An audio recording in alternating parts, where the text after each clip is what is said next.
పశ్చిమ బెంగాల్లో ఒక సంఘటన తీవ్ర కలకలం రేపింది.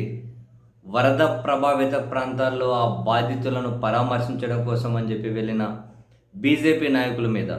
ఇందులో బీజేపీ స్టేట్ యూనిట్ ప్రెసిడెంట్ ఉన్నారు, బీజేపీ ఎంపీ ఉన్నారు, బీజేపీ ఎమ్మెల్యే ఉన్నారు.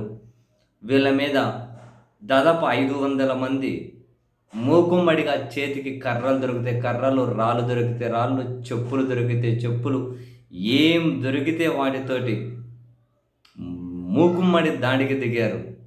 వాళ్ళు ప్రయాణిస్తున్నటువంటి వాహనాన్ని ధ్వంసం చేసేశారు. ఆ బీజేపీ నాయకులకు ఎంపీతో సహా తీవ్ర గాయాలయ్యాయి. వేసుకున్న పైజామాలు అవి ఇవి కానీ తీవ్రంగా రక్తంతో తడిసి ముద్దయిపోయాయి. సో ఒక్కసారిగా తీవ్ర కలకలం రేగింది. యాక్చువల్‌గా ఇటీవల పశ్చిమ బెంగాల్‌లో భారీ వర్షాలు కురిసాయట. అతలాకుతలం చేశాయట కొన్ని ప్రాంతాలను. వరదలు సంభవించాయి. కొండ చర్యలు విరిగిపడి భారీ ఎత్తున ప్రాణ నష్టం కూడా జరిగిందది. ఈ క్రమంలో డార్జిలింగ్ జిల్లాలో అక్టోబర్ 4న రాత్రి కురిసిన ఎడతెరిపి లేకుండా భారీ వర్షాల వల్ల కొండ చర్యలు విరిగిపడి 14 మంది మృతి చెందారట. మిరిక్కు కురిసిన మరికొన్ని ప్రాంతాల్లో ఒక ఐరన్ బ్రిడ్జ్ కూలిపోవడంతో రవాణా పూర్తిగా స్తంభించిపోయిందట.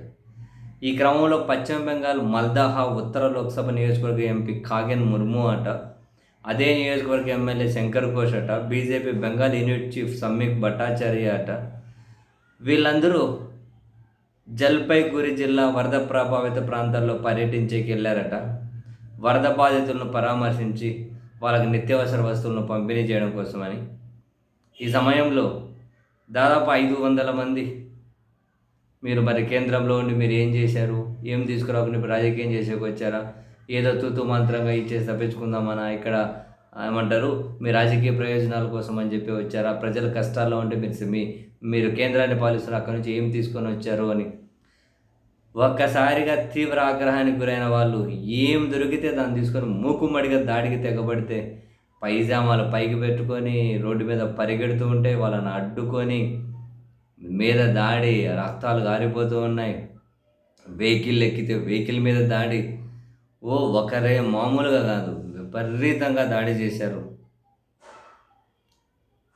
మొత్తం రక్తం ఓడింది ఆ ప్రాంతం అంతా కూడా.